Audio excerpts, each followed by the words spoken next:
Akhirnya, badai petir telah berlalu dan sekarang cuacanya cerah kembali. Tidak ada awan di langit, tidak perlu lagi menghabiskan hari di dalam rumah, ternyata.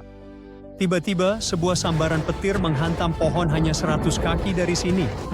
Wah, apa yang baru saja terjadi? Apakah badai bisa tak terlihat? Apakah Thor sedang bertarung dengan seseorang di dekat rumahmu? Tidak.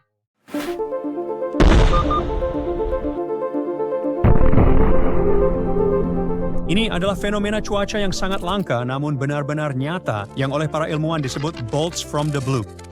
Kedengarannya tidak masuk akal dan agak menakutkan ya? Nah, hari ini saya akan membahas tentang kejutan alam yang paling aneh dan mematikan.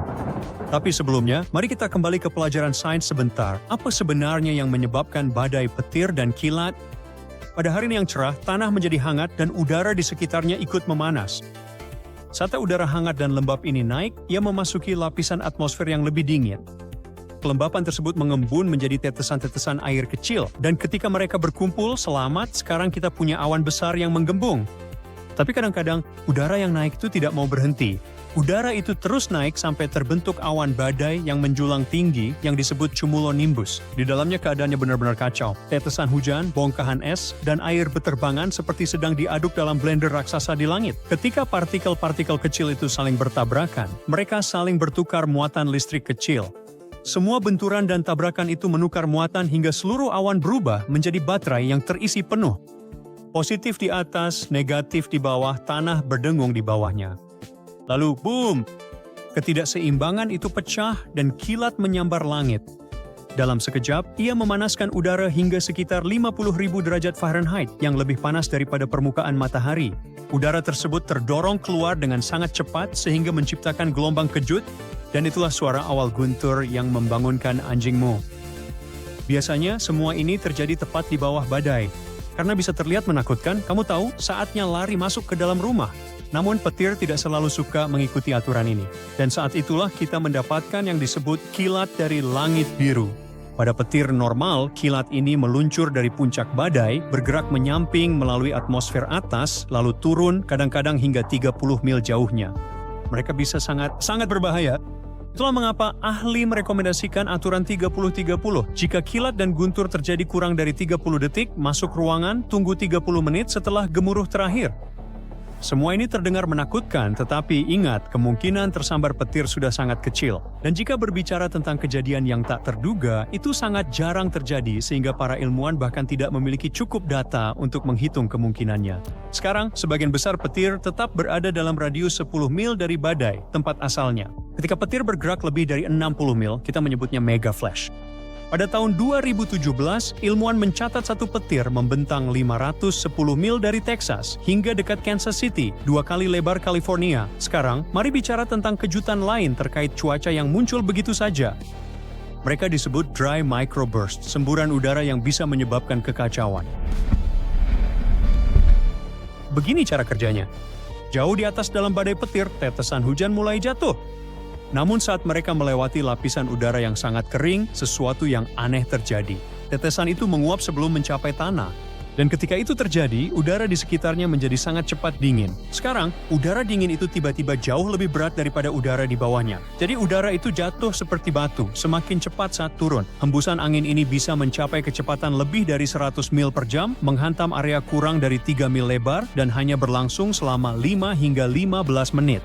Namun dalam waktu singkat itu, angin ini bisa merobohkan pohon-pohon dan melemparkan debu seperti badai pasir yang terbang rendah. Hembusan angin sekuat badai itu turun lurus dari awan, lalu menghantam tanah dan menyebar ke segala arah, seperti gelombang kejut mini, seolah-olah tanah dihantam oleh meteor udara yang tak terlihat.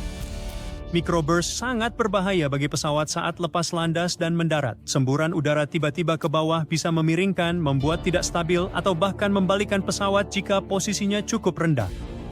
Pertama, aliran keluar angin memberi dorongan ekor sehingga pesawat terangkat. Beberapa detik kemudian arah angin berubah menjadi angin depan, mengurangi daya angkat dan memaksa pesawat turun dengan cepat dan berbahaya. Pesawat terdorong ke depan lalu dihantam ke bawah, kemudian melambat terlalu banyak saat mencoba mendarat. Pilot hanya punya beberapa detik untuk bereaksi dan ruang di bawah pesawat sangat terbatas untuk memulihkan keadaan.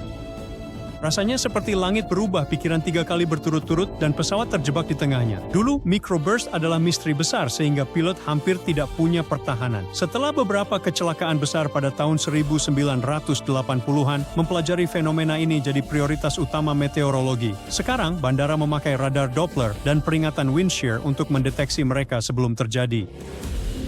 Untuk jebakan cuaca berikutnya, bayangkan dirimu berjalan di sebuah lembah yang tenang saat matahari terbenam. Udara terasa diam, langit tampak cerah, semuanya terasa tenang.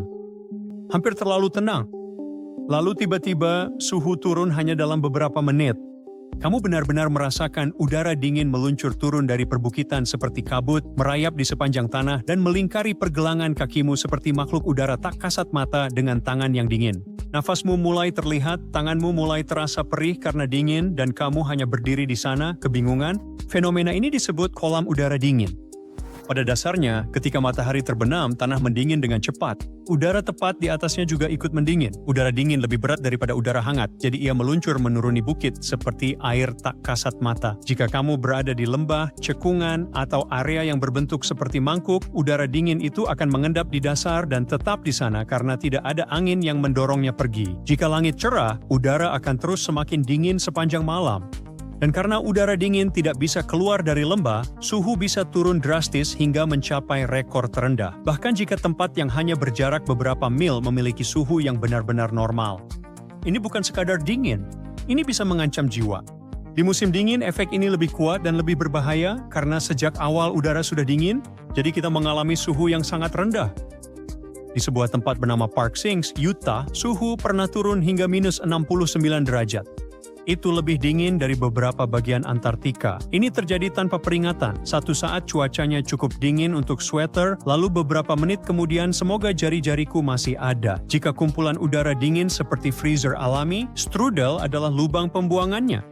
Strudel terbentuk di musim semi saat lelehan salju membanjiri delta sungai di atas es laut. Air tawar yang masuk membanjiri permukaan, menemukan retakan atau titik lemah, lalu mengalir ke bawah dalam semburan sempit. Bayangkan pusaran air vertikal yang memotong es. Proses pengaliran ini bukan didorong oleh air asin yang merembes ke atas, melainkan oleh tekanan dari lapisan banjir yang menekan melalui retakan dan lubang pernapasan anjing laut. Dari atas, pusaran ini berputar membentuk spiral sempurna, hampir terlalu indah untuk sesuatu yang bisa merobek es laut. Semburan ini bisa menggali dasar laut, menciptakan lubang yang bisa beberapa kaki dalamnya. Ini berisiko jika Anda berada di atas es dan bisa menjadi masalah bagi pipa bawah laut di sekitarnya. Menakutkan jika Anda terlalu dekat, tapi memukau jika Anda bisa melihatnya dari atas. Sekarang, keanehan cuaca ini memang menarik, tapi masih ada lagi yang lainnya. Pernah dengar tentang petir bola? Sebuah bola bercahaya melayang di seberang ruangan Anda, berdengung, lalu meledak. Tidak ada yang benar-benar tahu bagaimana cara kerjanya, tapi fenomena ini pernah terlihat di pesawat dan di dapur. Lalu ada Sprite dan Blue Jet, kilatan petir yang menembak ke atas dari badai ke stratosfer, seperti tentakel langit atau ubur-ubur neon. Indah, menyeramkan, dan hanya bisa dilihat dari atas. Jangan lupakan habub, dinding debu raksasa yang meluncur melintasi padang pasir seolah-olah sedang mengikuti audisi untuk film bencana. 1 menit cuaca cerah, menit berikutnya seperti tengah malam di siang bolong dengan pasir di gigi dan alis Anda. Tapi semua itu untuk waktu lain. Intinya alam itu indah dan tak terduga. Terkadang alam meluncurkan sambaran petir dari langit cerah atau mengubah cuaca tenang menjadi hantaman angin yang turun deras. Jadi lain kali Anda mengeluh tentang cuaca buruk, ingatlah, setidaknya cuaca itu tidak berusaha menyergap Anda dengan suhu beku tak terduga atau sambaran petir, tanpa awan dan hujan di depan mata. Semoga beruntung.